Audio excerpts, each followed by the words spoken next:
Asia cup 2025 ఫైనల్లో పాకిస్తాన్ పై అద్భుత innings తో భారత్ కు చిరస్మరణీయమైన విజయాన్ని అందించిన తెలుగు తేజం యువ క్రికెటర్ తిలక్ వర్మకు హైదరాబాద్ లో ఘన స్వాగతం లభించింది.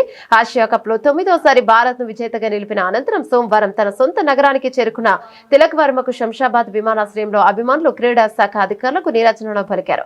విమానాశ్రయానికి చేరుకున్న తిలక్ ను చూసేందుకు అభిమానులు పెద్ద ఎత్తున తరలివచ్చారు. ఆయన కారు ఎక్కగానే చుట్టుముట్టి తిలక్ తిలక్ అంటూ నినాదాలతో హోరెత్తించారు.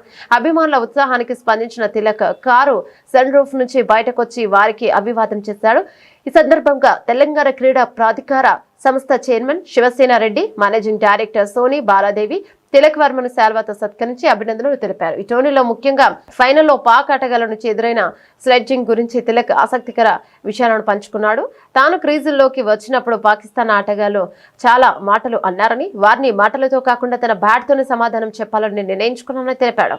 వారు చాలా విషయాలు మాట్లాడుతూ రెచ్చగొట్టారు. వాళ్ళ మాటలకు నా బ్యాట్ తోనే బదులు ఇవ్వాలనుకున్నాను. ఇప్పుడు వాళ్ళు మైదానంలో ఎక్కడా కనిపించడం లేదని తిలక్ పేర్కొన్నాడు.